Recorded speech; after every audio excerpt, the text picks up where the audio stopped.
Dina, thank you so much for joining me today. You have been through quite a life story.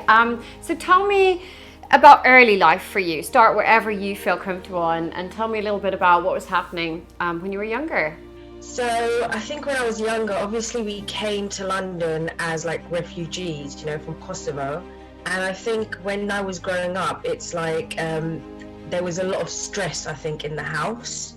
Like worrying about money, worrying about, oh my gosh, what are we going to do with the kids, school, and we don't know the language and this and that. And I think me as a child, like I was very sensitive, like I'm still sensitive, but I was very sensitive. Like I can always feel whatever someone's feeling, in the room. If someone's like upset, if someone's going, I can feel it. And I sort of like took in all these feelings.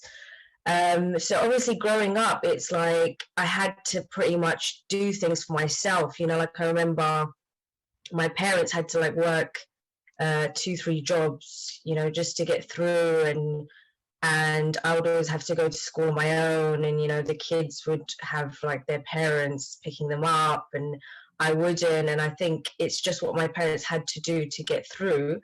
But as a child, being like sensitive and everything, I think I took all this in, and I just really didn't know like how to deal with it, I think. And then I think as well, growing up, it's like society is so there's this whole rule about you've got to be strong and you've just got to do things, and like you never really talk about your feelings, if you know what I mean. So I think for me, I couldn't deal with that because I was always someone that like wanted to know the truth. I was always really deep. And I think I started to sort of hide these feelings. I think when I got to teenage years, I just went through a complete rebellion where I just didn't know how to deal with all of this. So I just rebelled, and I sort of hid all this sensitivity and, the real me. And I just developed this strong, sort of hard personality to get through life. Yeah, such a hard upbringing because your parents had no option but to a survival instinct, just get out there, work as many jobs as they can, and really you were so like isolated, just trying to figure things out for yourself and kind of having to bottle up all these emotions. Yeah. And then so teenage years were kind of the I have to be really strong. I've got all this stuff, this emotional world going on for me, but I'm going to handle that. I'm going to kind of just figure that out for myself. Yeah, I think it was more than that, because I think I really went through like a turn when I was in my teenage years. As well, I was really, how can I say, like experimental. I wanted to go out. I wanted to, I think all my feelings that I had inside, um, going through like puberty and discovering yourself and everything like that. I think I just took it to a very like an extreme. So I started to go out clubbing, like everything that was sort of dangerous. I wanted to do it. So anything like bunking off school, dating. I did everything very, very early on. And it's like I was sort of searching for something. So I was just like running after this adrenaline, and I wanted to do anything that was naughty or anything that was exciting or anything to just help me forget, like what I was going through inside. So I think as a teenager, it just spiraled so much out of control that I didn't even realize it. And all these situations must have been kind of dragging you into a very different emotional state because you had all these like emotions going on the inside, but you could kind of distract yourself by putting yourself into all these different situations, and you were so young that you couldn't really make these like decisions consciously. Exactly. That's exactly what it was, is that I was so young. Like if I think about it now and think about the things I did, I don't know how I had the guts to do them. And I just sort of think, oh my God, in that situation, I could have died. In that situation, this could have happened. But I think being so young, it's like I had that feeling of, I'm invincible, or I'm going to live forever, or I just didn't really think about things. And then it really had like some negative consequences for me. Yeah, I guess with having to suppress so much emotions on the inside, you were suppressing things like anxiety and like things where you would have been given a very strong warning sign if you'd had the opportunities to express your emotions and feel your emotions so much more when you were younger. But you were so good at shoving everything down and suppressing everything. If there was some danger warning signs, you would just kind of suppress that as well, which meant that some of these situations must have been, if you had a daughter of this age and you had heard about these situations, I'm sure you'd be like, oh my gosh, and all these like alarm bells ringing. Exactly, that definitely, I think now looking back, it's pretty clear what was happening. But I think that's when, I also got into, in my teenage years, because I was doing so many things that I knew were wrong, and also, with my parents, I became very good at lying, so very good at like manipulating and lying and hiding. So I think it got to the point where I started to believe my own lies, because I was lying so much. So there was a phase where even my friends, very close friends, and my family had no idea what was going on, because I gave off this image where everything's fine, but it became like a double life where eventually, I couldn't keep up with it. But there was a short period of time where I did manage to fool people and make people think that everything was fine.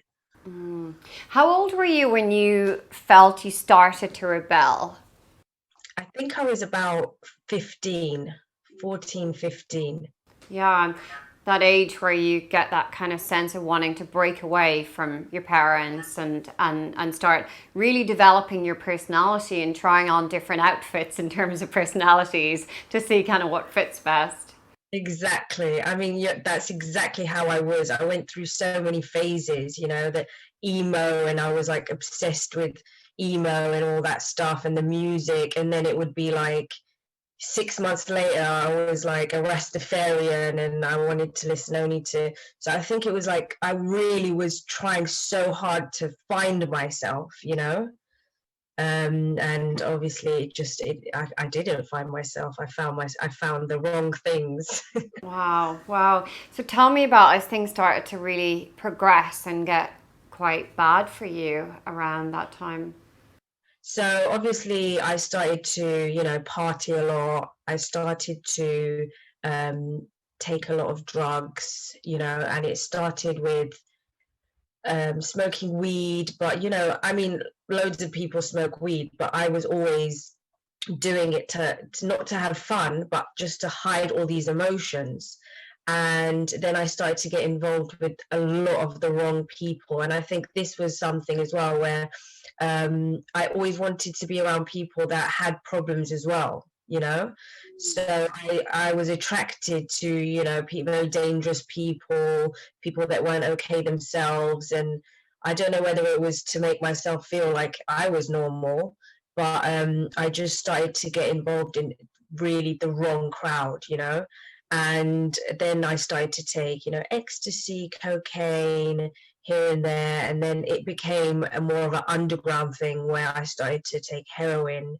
Um, So that's the kind of shocking part of it, because up until this point, your life kind of just doesn't sound that surprising. Like a lot of teenagers will have the experimental journey of taking various different drugs, but for then it to go to heroin just seems like such an extreme jump. What was the step up, and when it started, when you got the opportunity to take heroin for the first time, and like the whole thing sounds like it escalated so quickly. Could you tell me more about the transition from some of the less serious drugs to then something that was as extreme and as dangerous as heroin? yeah. I mean, I definitely think it is company as well. If I didn't know certain people that were taking it, I don't know, maybe I would have, but I doubt it would have happened, so quickly. but also at the same time, I think there was a lot of other friends of ours that were in that company and they didn't take it. So I think it was like a combination of me, what I was going through, my personality, and the fact that I had these people around me taking it. So, you know, in the beginning, I actually didn't, when they were using heroin, I didn't want to take it, and I was quite against it. And then I had a stressful situation. Something happened, and you know, I was so naive. I was like, oh, let me just try it just to calm down for tonight, because I didn't have my usual marijuana, and I thought, you know, I'd try it once and that would be that. And that was it. Like I completely got, you know, really, when they say you get hooked the first time, that's exactly what happened to me. So so yeah, I started to use heroin, and I started to hide it. That's the thing, I started to do it on my own, so I wasn't even doing it with that group anymore. I was going out in the streets and finding people, and very, very hidden, you know. I wanted it to be like my own thing, where no one knew, you know. And that's when the whole lifestyle and the drama and the darkness and like everything began. And then I got addicted to crack as well. So then they both became hand in hand, and that's when I completely lost control. It sounds like it was a case of really getting in with the wrong crowd, and the fact that you had access to such a serious drug, as heroin in the first place, was really the thing that went wrong for you. That you know, it sounds like you were self-medicating, but if you hadn't had such easy access to such a serious drug, perhaps it may not have gone that far. Definitely. I mean, I think you're right. It was like a self-medication, because I think the more you get involved with that sort of drug, the more I was getting involved with the lifestyle, like I said, the people. So I was, you know, like literally like the films, like I never thought I would ever be someone that took heroin, you know, because I always sort of thought they were just, you know, the homeless people in the train stations and everything, and that could never happen to me. Like I had a good family and this and that. But that's exactly what started to happen. I started to behave like that. The lifestyle, I started to steal. I started to lie. I started to be really good at, you know, all this. I started to hang around with like gangsters, and then get into all these situations that then made me want to take even more drugs, you know, because I was just, I think subconsciously, even though I was so young, I was probably thinking, what is going on? You know, like, is this really happening to me? So I was just trying to forget it and forget it and forget it, and then self-medicate. And obviously at the same time, my self-esteem was just dropping, you know, to another level, because I was thinking, what the hell am I doing? So then the drugs became another way to sort of fill that hole, you know. And it really escalated to a point that I was not even aware it could get to, you know. And such a vicious cycle, because you were then finding yourself in these situations where you couldn't deal with the emotional impact of what was happening. So you were having to reuse, or like use again, to try and just cope with the lifestyle and what you were what you were witnessing, and what you were seeing, being amongst certain types of people, and that kind of lifestyle. I'm curious about the feeling of the first time that you took heroin, and you know, and the reasons why it's so addictive for people. So could you tell me a bit about that first experience and what the feeling was like? Yeah. I mean, it was a feeling that I was not expecting, to be honest with you, because it's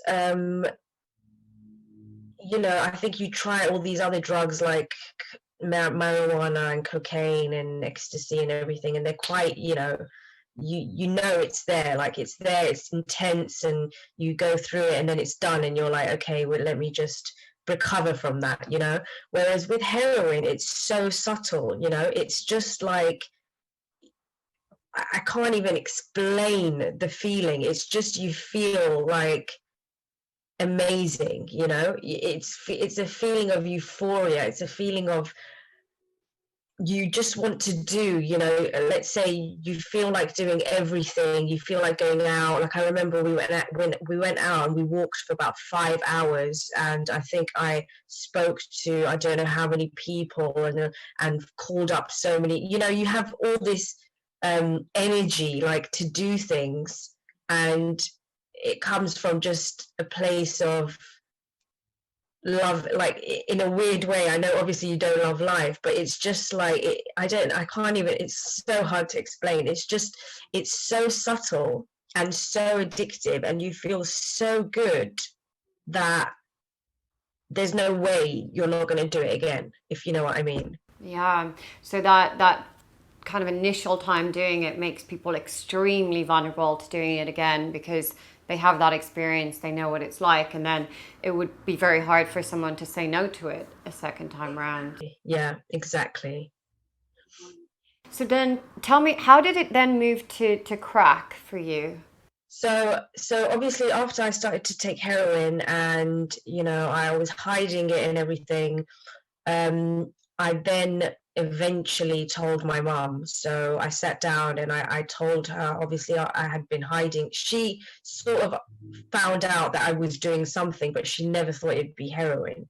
So when I told her about that, then that's when the family slowly started to find out. And, they were taking me to the doctor and like the clinics and everything like that. And I went to my first rehab in UK. So in Scotland, I went to Castle Craig, which was this really big rehab. And How old were you at that time, Dina? I was 20, yeah. So I went there for 3 months, and it was such an experience. I mean, I was not really wanting to stop at this stage. I was 20. I just started to use drugs. I was so addicted. I didn't want to stop really, but it was just my parents sent me there. So What was the time frame? So from the first time that you used heroin, how old were you? And I know at this point, when you went to the first rehab, you were 20. so I was about 18 when I first used it, and this was about 2 years later. So I was 20.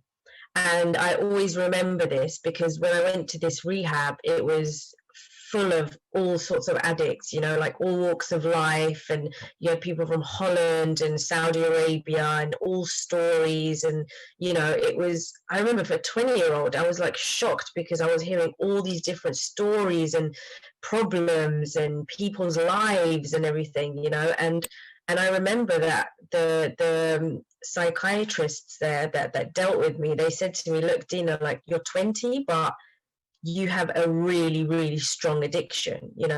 Your body's like a sponge, and you've taken in all these drugs, like to the stage that someone at the age of 40 is, so you don't have long. If you carry on like this, you're going to die, soon. And I remember just realizing these things and just not being able to deal with it, and all I wanted was just to go back and take drugs to forget everything. Wow. So when I left this rehab, I straight away relapsed, and that's when I started using crack. So again, it was someone that offered it to me. When you're taking drugs, you're in those places, they both sort of go hand in hand. Drug dealers that sell crack sell heroin. So it was only a matter of time really. And then I got really addicted to crack, like really, really addicted. Was the reason that you ended up turning to crack just accessibility? Was that to do with like not being able to access heroin, or was it more that it was kind of time for you? There was an urge to try something different and have a new kind of high? I think it was also accessibility. Like the person that I was hanging around with at that time was really into crack. So they always had it, they were always smoking it, and they always sort of gave it to me. But I also think that when you're addicted, you sort of get bored, of drugs. So I think I've been taking heroin for quite a while now. The effect wasn't the same, as the first time. So it was like I always wanted a new high. And I think this was like a problem that I had, is that I got bored so easily, I always wanted something else, like something more exciting, something more dangerous, just to sort of try and fill this hole or this emptiness that I had inside. So I think that was like a combination of it being there around me all the time, and also me just wanting something new, you know, wanting another high, like something more intense. And they just sort of got together, and then I just really got addicted to that.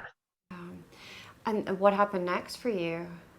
So after that, I really, you know, I think when I started to smoke crack, I lost the plot, you know, as they say. I started to mentally just lose my mind, I think. And I think with, in contrast to the heroin, the crack was very, very intense. So, you know, I needed to take it a lot more than the heroin. It was a much more aggressive drug, you know. So with heroin, you might take it and then just fall asleep. No one's going to really notice. But with the crack, it was very hyper. So, you know, I'd be walking around and then getting into arguments, doing things like that I wouldn't necessarily do if I was just taking heroin. So I think that just led me down a road that was very scary, very dark. And also, my parents were advised to kick me out of the house. So by that first rehab that I went to in Scotland, they said, look, if she's relapsed, kick her out of the house, because she needs to suffer, like she needs to hit rock bottom until she realizes that she really needs to get help. That must have been a really difficult decision for them, because you're their daughter and being on the streets or wherever you might end up would be very dangerous, and you were so young. Do you remember kind of, or maybe your parents have talked to you about this since, what was that like for them trying to make that decision as to whether to kick you out or not? It was extremely difficult, like extremely difficult is not even the word. I mean, I think I was oblivious to all this because, you know, when you're in that addiction, you're so selfish, you don't see anyone else's suffering. But I know that, you know, my mum speaks about it, and she says it took her about a year because she knew that she had to do this. She had lots of advice from people, psychologists, and, you know, she was going to get therapy herself, and they were saying you have to do this, and she wasn't ready to do it because it's so hard, you know. She always said having me in the house, even though I was doing this stuff like taking drugs, at least she knew I was safe, at least she knew I wasn't dead somewhere. So the fact that she has to now kick me out and not even know, am I alive, am I dead, is she going to end up blaming it on herself? It was the hardest thing she said she ever had to do, and she didn't sleep for, I think, like a year. Yeah, and just that maternal instinct to just protect your children, and she really had to go against that in making that decision. Very Exactly. harsh. Go against, you know, what so many people are going to say to you, because most people will say, you know, are you out of your mind? You know, they might even say or think, what sort of mother are you? Why are you doing that? You shouldn't do that. And she didn't care. She said that at that point, all she wanted to do is just save my life, and if that's what she had to do, that's what she was going to do, you know. Um, so she then asked you to leave the house at this point? So then she asked me to leave the house, and I left the house, and I was just off, you know. I was completely, I didn't really care at the time. I sort of thought, okay, well, you know, that's better for me. I'll just do what I need to do on the streets.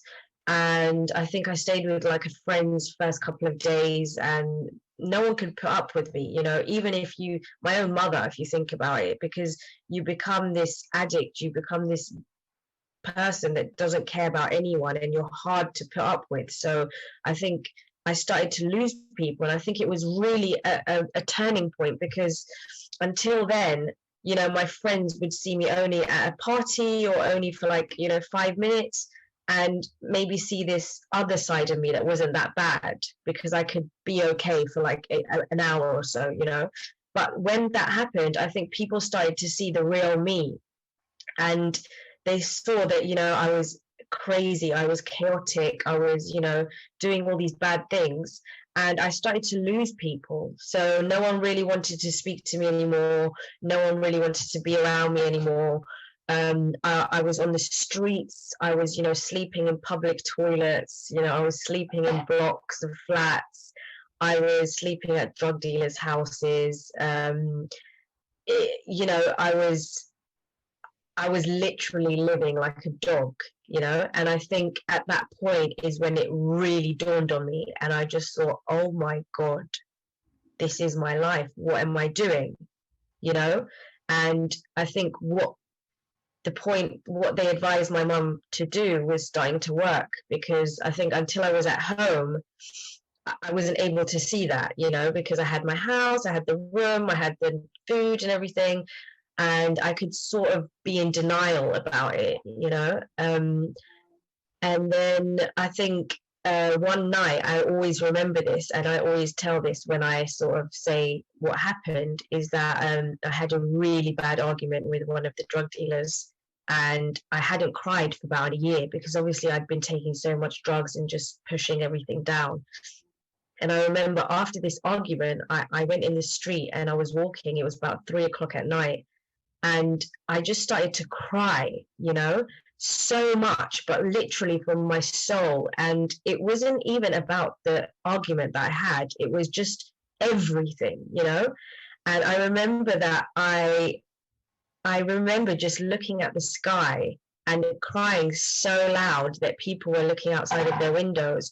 And I looked at the sky and I said, you know, if there's something that exists up there, like, help me, because I can't deal with this, you know. And every time I look back now, I know that that's the point where I really like abandoned and surrendered, you know, to this addiction. And that was like really the first moment that things started to change, even though they didn't change like straight away. But I know that that was a very special moment for me, like personally as well. Because you were asking for help at that moment. You were asking like the universe or something, or whatever. You wanted help at that moment.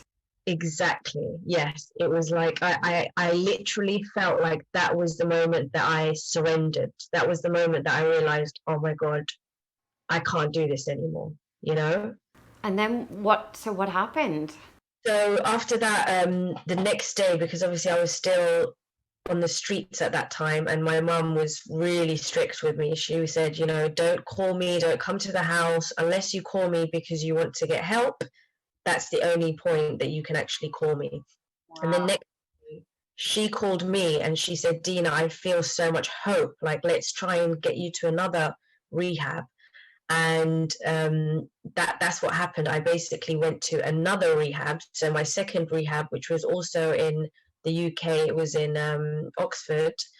And I went there, and you know, that was sort of the second chance. That was like this, the second hope, and everyone thought, well, this time you have to do it. And you know, I'd gone through all this street life by then, so I was even at a lower point as than my first rehab, and I was broken basically. How old were you at this point? So I was 21, Okay. Yep. 21 or 22, so it was around that age.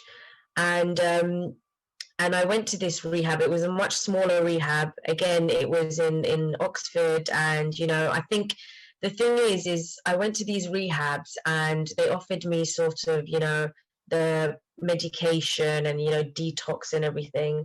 But I think I always felt this emptiness, you know, um, which is normal, obviously, when you come off the drugs, and this depression, that I was just so weak, you know, in waiting. I couldn't think of waiting and healing and everything. That my first sort of instinct was, I have to take drugs. I can't feel like this, you know.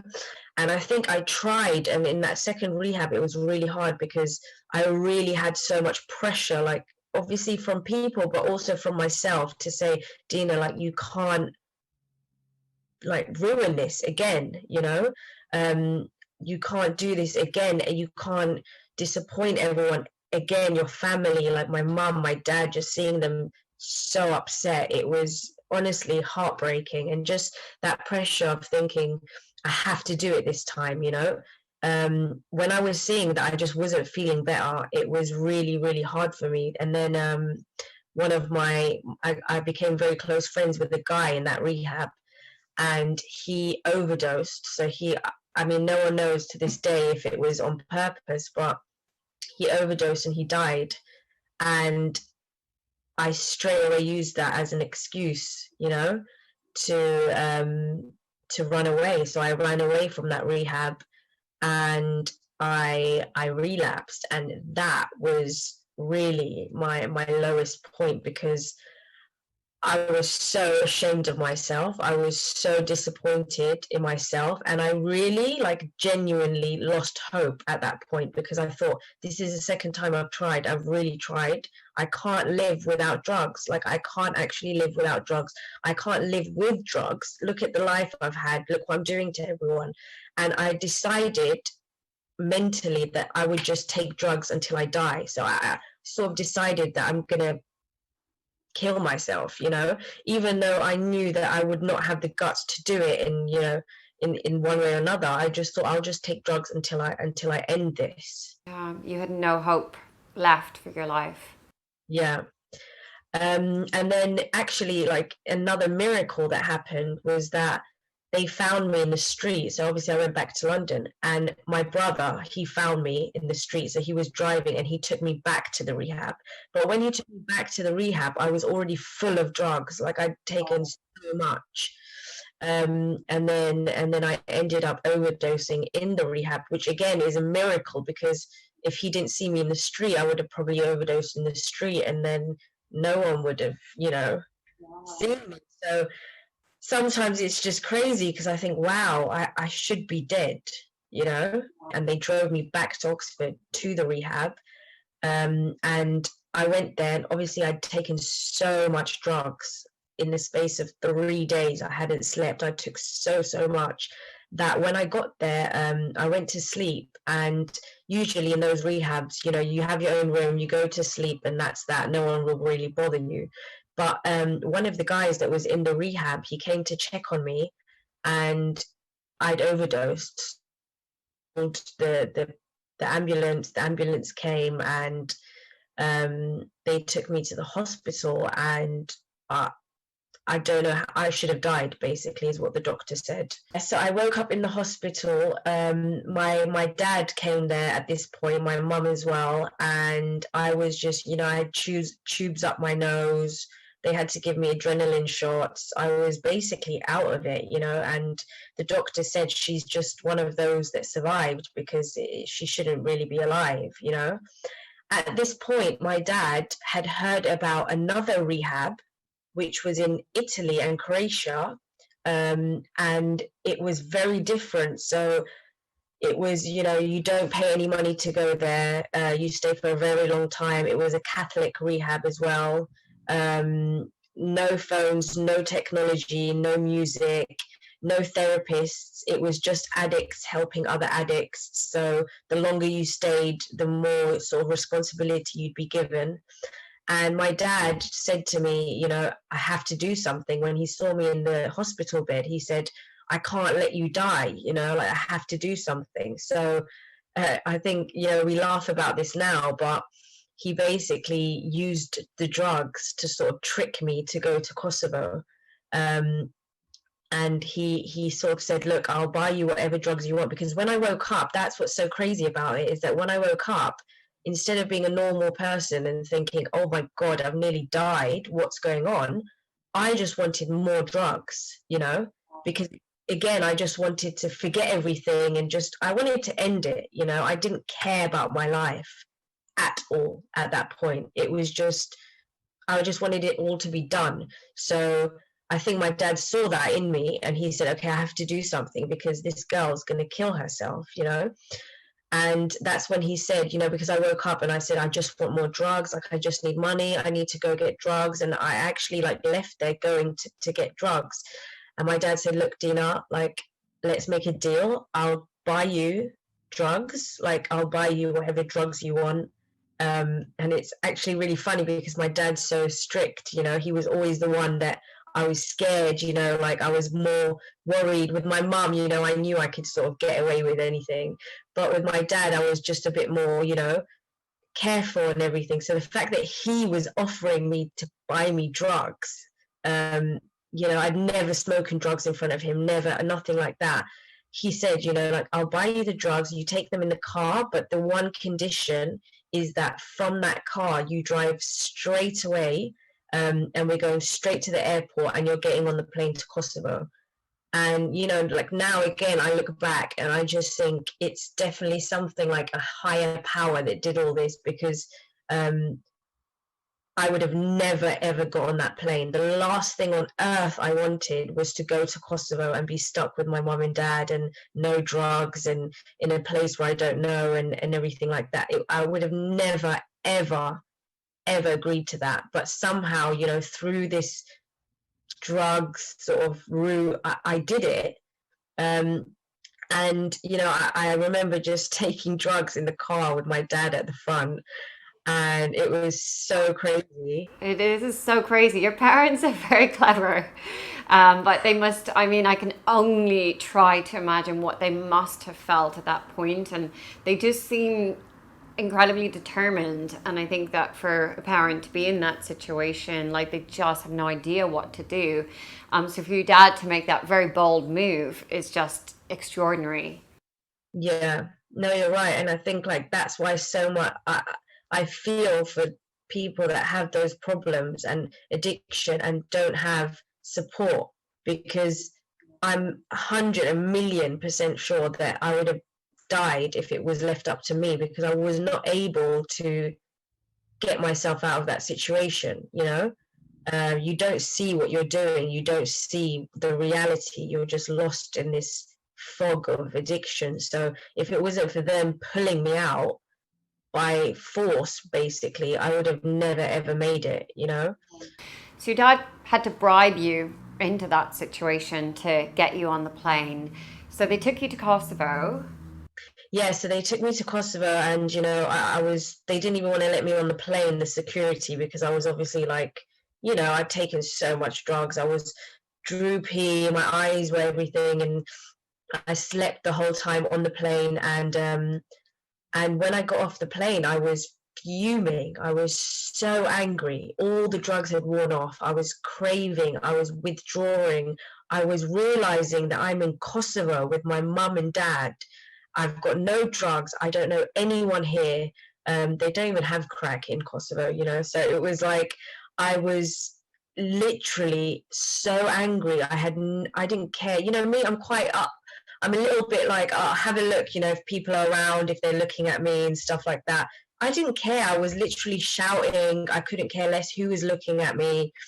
And I just remember being so angry, because I think now when I think back, it's like deep down, I knew that this was it. Like, okay, I'm stuck. I'm gonna have to stop using drugs now. They're gonna do something, you know? um, and it was that fear, I think, like fear of not having drugs, fear of, oh my god, what's going to happen, what am I going to face, you know, because I think the drugs became like my comfort, like my um you know, something like to get me through life. And now it was that fear of, oh my god, what's going to happen. And they locked me in a house, and it was quite intense actually. They left their jobs, everything, they locked me in this house. They had me on like not surveillance, but you know, someone had to always be with me. I couldn't leave on my own. um, I was seen by a nurse, like a nurse came over, and she gave me the drip and everything, because obviously I was so unwell. I went through the worst depression of my whole life in that 2 months. It was just a depression that I didn't even know exists. You know, it was such a black hole. Um, and I just remember that being just the worst time ever. Honestly, the worst time ever. But then one of the guys that had been to this rehab in Croatia and Italy, because the thing about this rehab over there is that it's very altruistic. So like I said, there's no staff there, so the people that help you are just people that have been through it themselves, like ex-addicts, and that's like a really big thing over there. So the cultures, you have to give back, and that's how you're gonna feel good, and that's how you're gonna heal. And So can I just check in on the journey? So when you went to Kosovo, was it straight over to Croatia to this rehab? no, I had to stay there for 2 months. I stayed in Kosovo for 2 months because the place in Croatia and Italy, it's not a clinic, so you can't be on drugs when you go in there. You have to be detoxed. Right. So you had to do your 2 months detox, and then your parents brought you to Croatia and checked you into this rehab. Yeah, they took me to Croatia, and I entered this community. It's called. It's not even a rehab, but it was so crazy because like I said, it was very Catholic. I wasn't even Catholic, didn't never had been to a church or anything like that in my life. And then there was so many rules, waking up at 6 in the morning, working, so it was very like manual labor. um How did you feel when you enter this place initially? Because essentially, I mean, you've no choice. You'd kind of been sort of kidnapped and sort of sent to this rehab that you didn't really want to go to, and it was extremely rigid. So, first couple of days, what was that like for you? it was hell on earth, hell on earth. I can't even explain. Yeah, because you didn't really have any rules from like your teenage years. You were rebelling and you could kind of do what you want. So to have such rigid rules must have been really difficult. Not just that, they all spoke Croatian. I just had one girl that spoke, um she spoke in English. It was so strict. I was so depressed. Like I said, those 2 months when I was in Kosovo, I was in a depression I can't even begin to explain. And this was a place that was literally pulling you out of your comfort zone, left, right, and center. It wasn't like all these other rehabs where you sort of smoke a cigarette and you sit outside, you have your groups at maybe 10 to 11, but then you can just watch TV and you've got your space. In this place, it's very like community based. People will always sort of call you out on things, and you've got your guardian angel, so that's the girl that looks after you, and she's always sort of on your back and pushing you. So I think it was my worst nightmare, literally my worst nightmare. And then obviously I was so sad. I remember they always just kept saying that you look so sad, like you look so upset, you look so down. I had no hope. I really didn't want to get better. Like, I obviously probably did want to get better, but at that stage I didn't care anymore. And then I was in this place that was pushing me to get better, and the culture shift. And then the fact that that's another thing, is that you had no music, no phones, no sort of escape. Could you have left if you wanted to? I could have left, but at that point it was my parents had said to me, look, this is it. You've got nowhere to go. We're being really strict with you now. We're not going to give you a passport, we're not going to give you your money, nothing. You're going to be stuck in Croatia. It was freezing because it was November, so it was snowing. I was so weak. I just came out of hospital.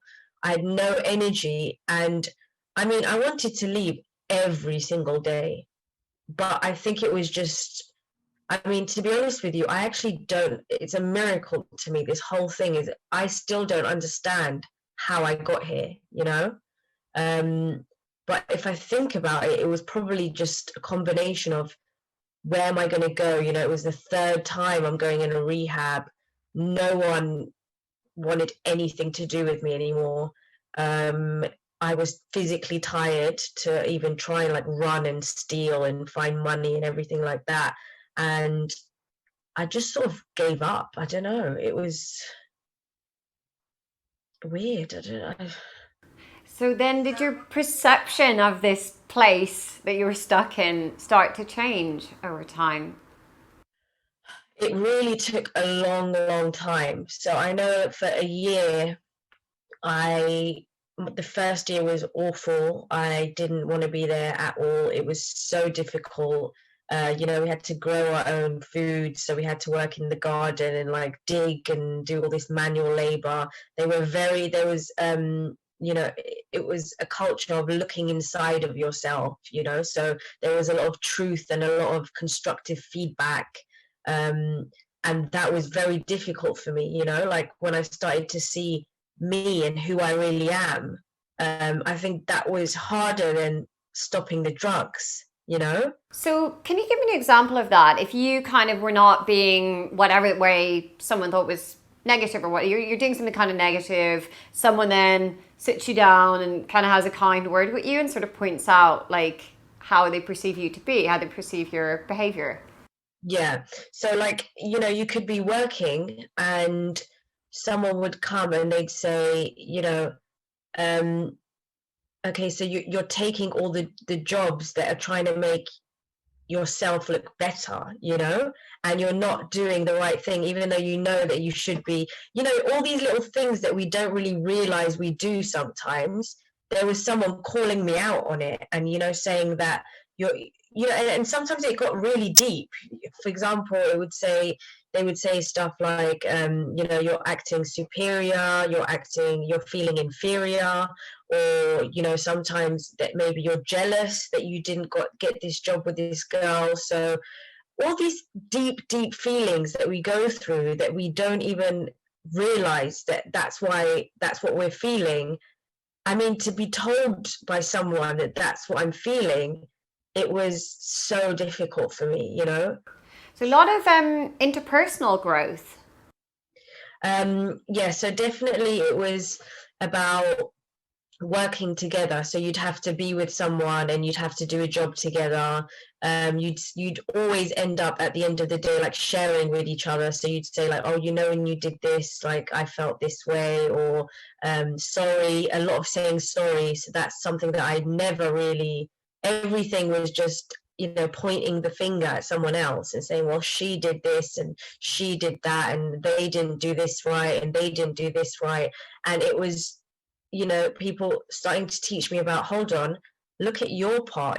Everyone has their own part, and look, point the finger to yourself for once, and starting to say sorry and having to go and say sorry to someone. These were steps that I took quite a while to do because I was so prideful and like resistant to it. But I remember, you always have these people that have been there longer and they're pushing you to do these steps. And once you do them, it was like, honestly, I felt this joy and this like freedom that I didn't even know existed. And I remember running around like and just feeling like I weighed nothing and just so free and happy and fulfilled and joyful because I'd done something like that. I'd overcome myself. You must have been so sensitive to criticism initially because you just weren't used to handling those situations and having these conversations with people, to then actually being able to really take this feedback and for it to not faze you anymore. Exactly. And I think that was the beauty of this place, and that's what started to heal me. And then that's when I started to want to be there, even though I always wanted to go home because, as I said, it was so uncomfortable to be there. You couldn't go out, you didn't have your luxuries. It was very difficult. But when you start, when I started to see these steps and these changes in myself and that I had overcome myself with these things, I mean, it was like I started to feel like I discovered this secret to life, and to feeling happy. By having such difficult conversations with people and then having to sit with the difficult emotions that came up from those conversations, did you then start to regulate your emotions better and start to be able to feel some very painful emotions that you wouldn't have been able to tolerate before? Definitely. I mean, I remember in the beginning, the way I used to deal with it compared to in the end, how I used to deal with it was so different, because in the beginning, if someone told me something about myself, or if I had a argument with someone, and if I saw something about myself that I didn't want to accept, I was, literally, I had my face in the dumps for about 4 or 5 days. It was so difficult to deal with. And like I said, it was the fact that, I mean, if I was outside, I would have definitely escaped with something, I wouldn't have sat with those feelings at all.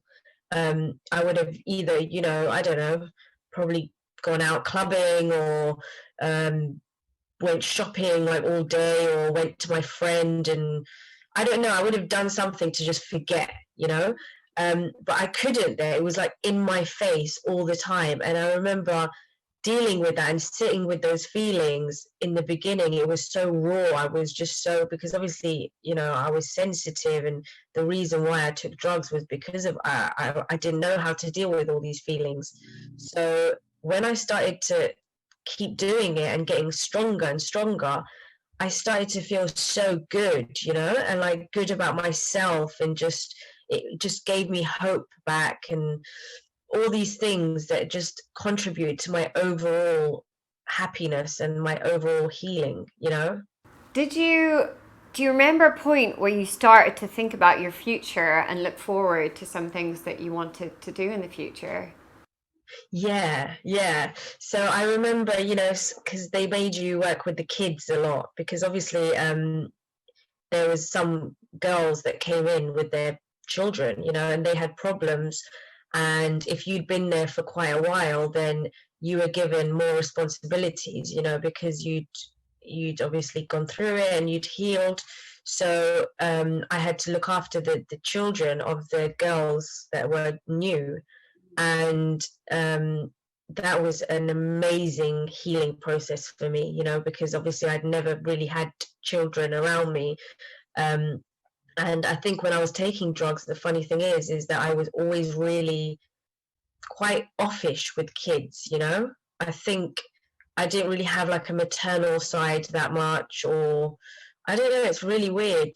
And then when I was in there and I had to look after these kids, and they depended on me, and they would wake up at like 1 o'clock at night and be crying for 2 hours, and I was so tired, but I was trying to make them feel better. And then in the morning I would see them and just felt this like love, and this, like they literally opened up my heart. And I remember feeling like, oh my God, I can't wait to have kids. It's an amazing experience. And I feel like the crazy thing is that I wasn't able to cry for all the stuff that I'd done to my mum when I was on drugs for about 2 3 years. Whilst I was in there, I was just not able to. I felt like something like blocked me. And they kept saying, because obviously there was a lot of prayer there, you'd have your prayer moments and everything, so they'd say, pray, like meditate, think about it, try and get it out, and it would just never happen. So I remember when I started to work with the kids, and I was so tired from waking up at night because they were crying and everything.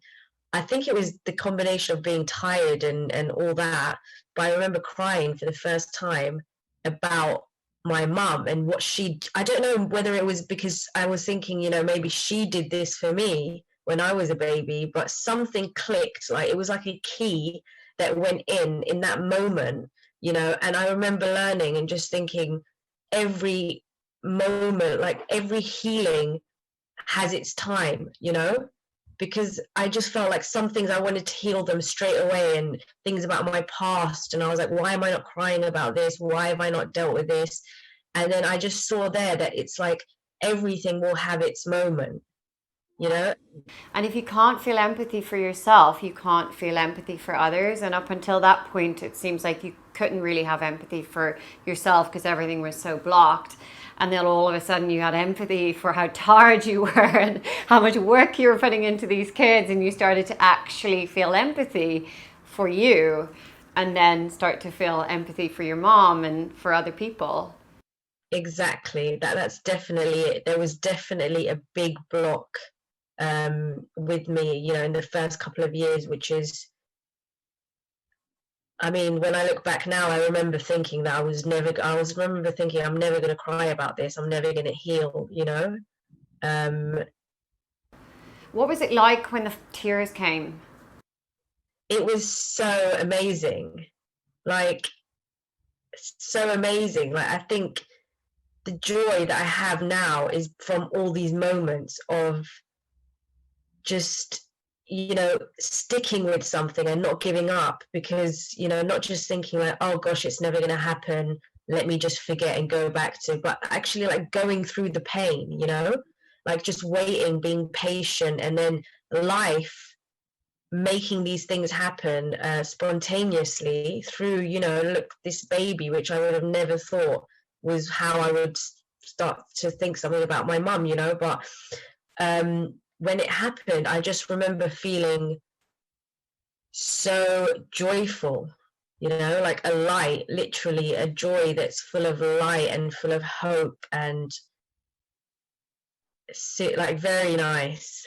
So you didn't feel distress with those tears. The tears were something that was comforting for you because you were releasing things in a way when you were ready to release. Yeah.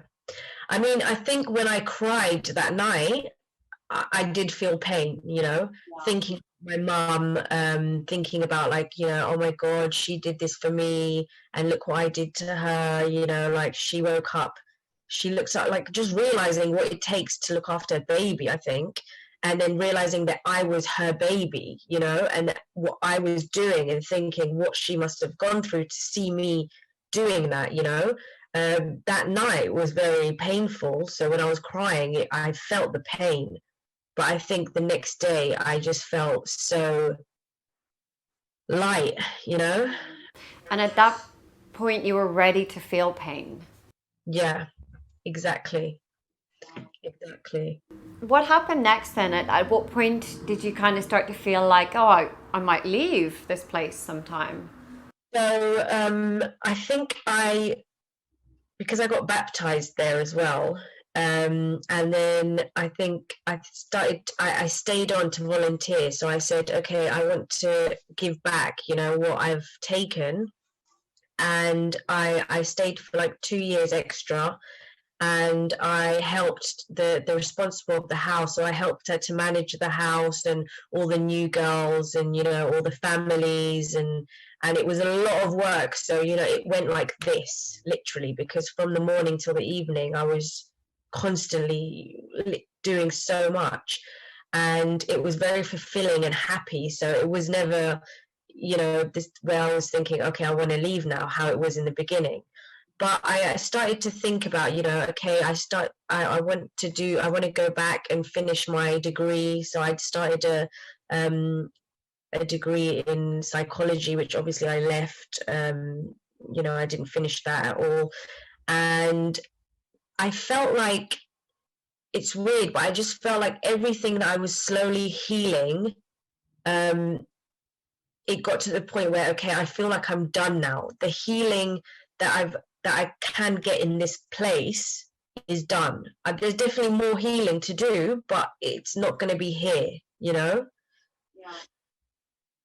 And that's when I sort of spoke to the responsible. And that's the thing about this place, Cenacolo, is they, it's not just like, oh, I want to leave. They'll say, okay, well, let's just let you go next week. They'll say, okay, let's give it time and think about it, and let yourself be ready and everything. So it took a while until I eventually did leave, but I felt like I was really ready, to go. How long were you there in total, Dina? So it was 5 years. Wow. So that is Yeah, a long time in right? in That recovery. is so long. I can't even believe it. A very different rehab experience to what most people get, because rehabs are tremendously expensive, the traditional type, and people are in and out, and people relapse so much. So it really took like 5 years of sticking with the process before you were Definitely. ready.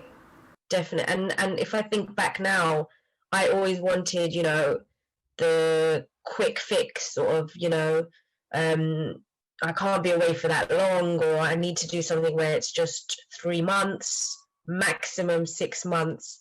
And just thinking back now, there's no way you can heal and change sometimes, so quickly. Things take time. And I think even now, even though I'm not there, I'm still healing so many things.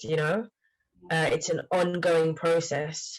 What was it like for you when you returned to the UK?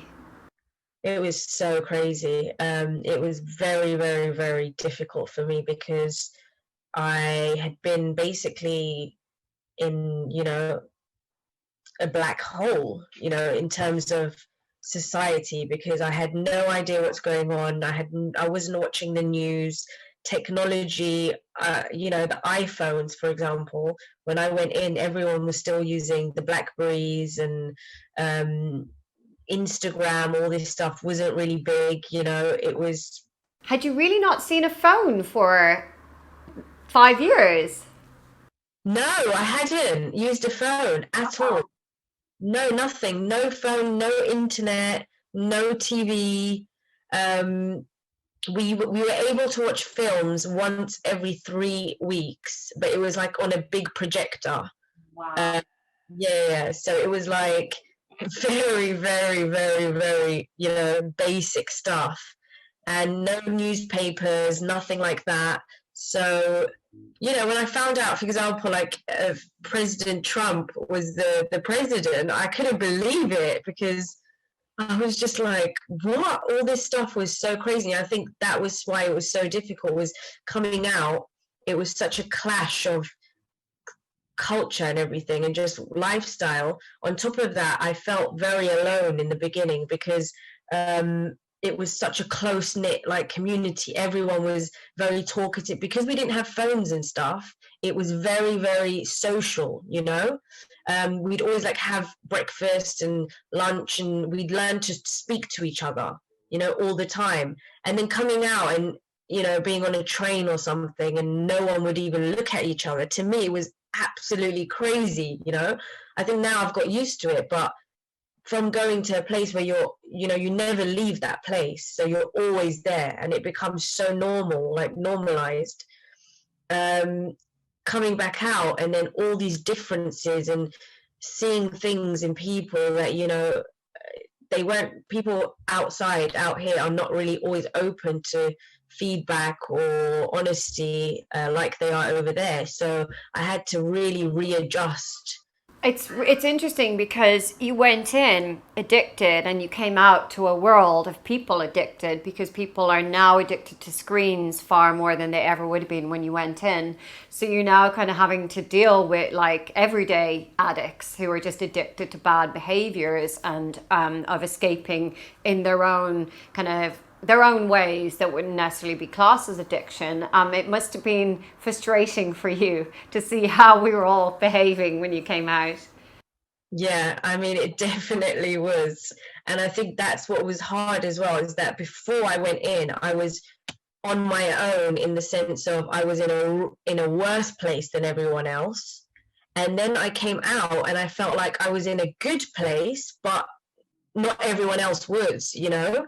And then it was just, seeing things in people, like you say, that, for example, in Italy, they were very honest. So, if you say something, that means you're going to do it. It was very, there's no reason to say something and mean something else.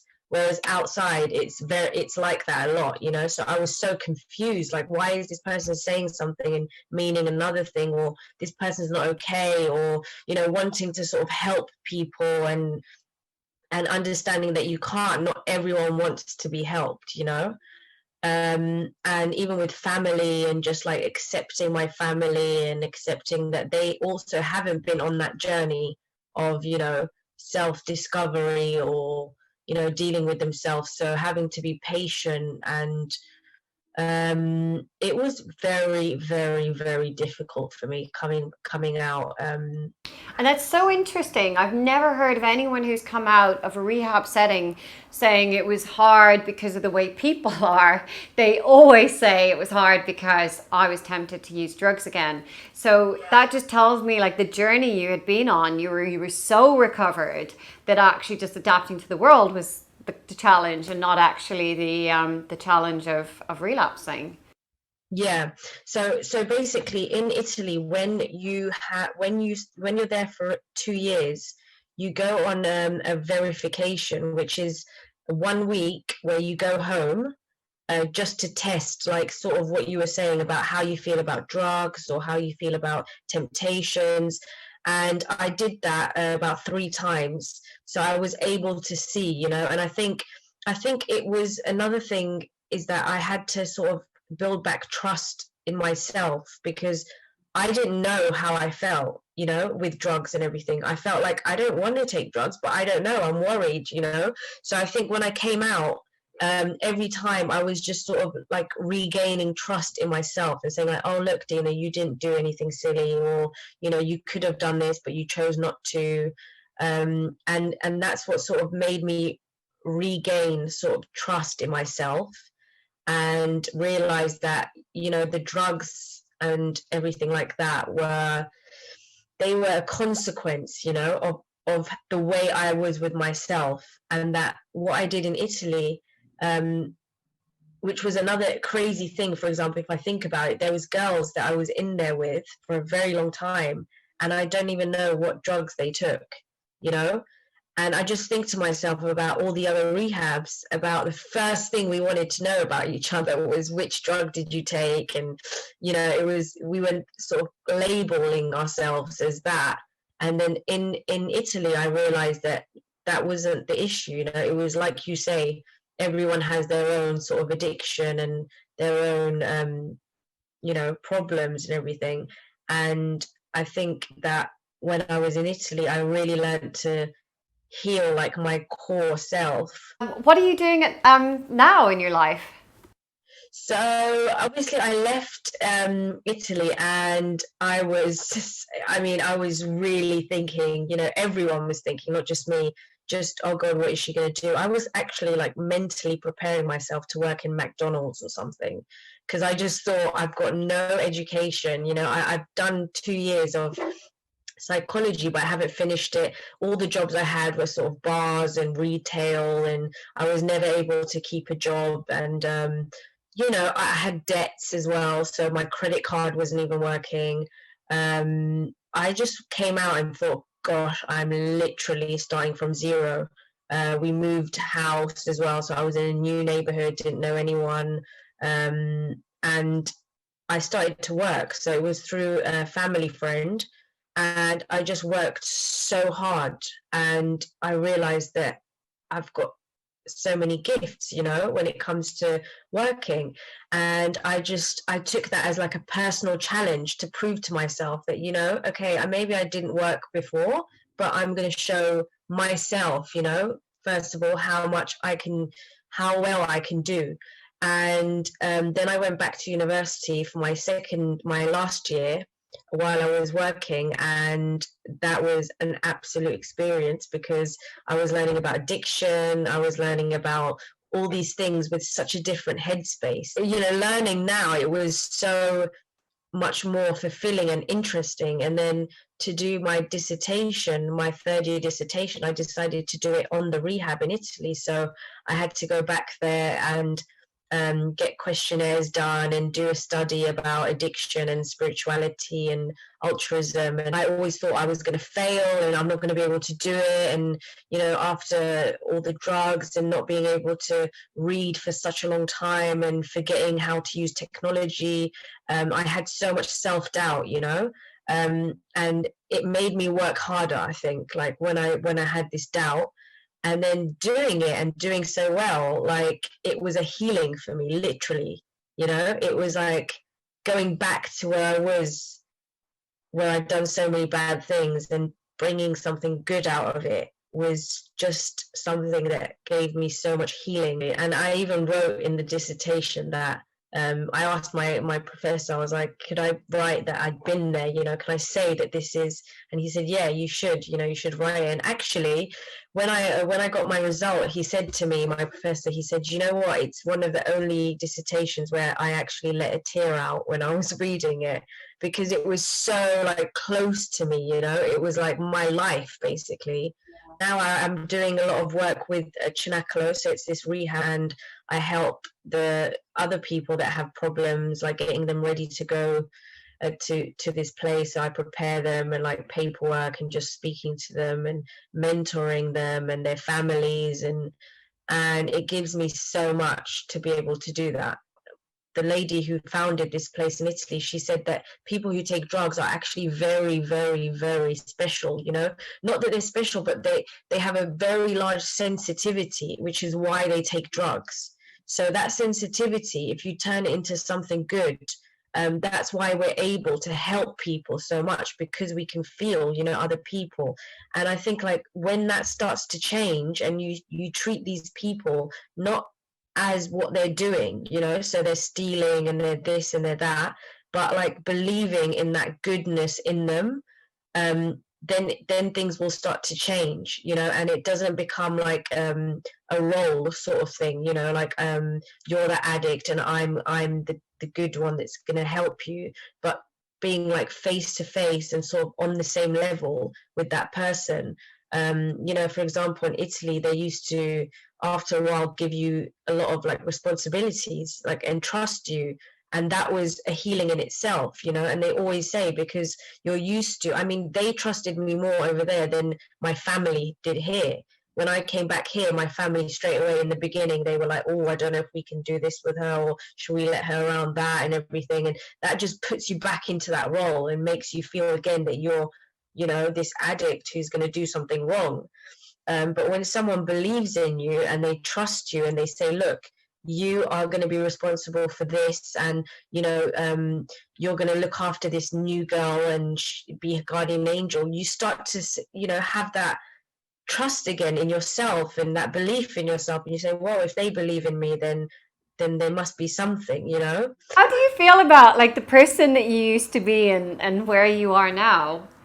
I can't believe it. Like, I can't believe it. It's I'm telling you, it's like a dream. It's still like a dream to me, and it's like a film. And I have moments every single day when I just walk down the street and I'm just like, oh my God, I should be dead. I see something, see like a tree or something, and I'll say, oh my God, like if I was dead, I wouldn't see this tree. It's just made me appreciate the small things and be present, like with my family. Before I always used to miss family occasions or this and that, and now I'd rather be with my family than do other things that maybe most people want to do. And I just can't believe it, to be honest with you. I'm in shock still every single day. This is never going to be like something that becomes normal to me, and I'm just like, oh yeah. You really are a miracle story. What do your family say when they, look at the past and what they thought might happen to you and where you are now? They can't believe it either. I'll do like random things and my mum will say, oh my God, I can't believe you're doing that. That she helps a lot of the families as well, so she feels like what's happened to her, she needs to give back. And every day she's got like phone calls from families that have like a son or daughter or anyone that's going through it, and I think it's just the way, like her way or my way of saying thank you, like to God or the universe or whoever, saved my life, because it's just so crazy when I think about it. And even when I see myself doing these things, I'm like, whoa, me, I was so selfish and so sort of not that person, to do these things. So it's just amazing, I think. It's a really inspiring story. It was very difficult for me to hold in the tears listening to the journey that you've been on and how difficult things got to and where you hit rock bottom, because it really sounded like nothing was going to change and that was going to be your life. But it's just your story has such a remarkable turnaround to it, and it's really amazing that you've got to where you are, and thank God for your dad tricking you on that plane. He's so cheeky, right? He knew what to do. Yeah. What a clever man, and your mom sounds amazing as well. So I've really enjoyed hearing this story, Dina. Thank you so much for taking the time.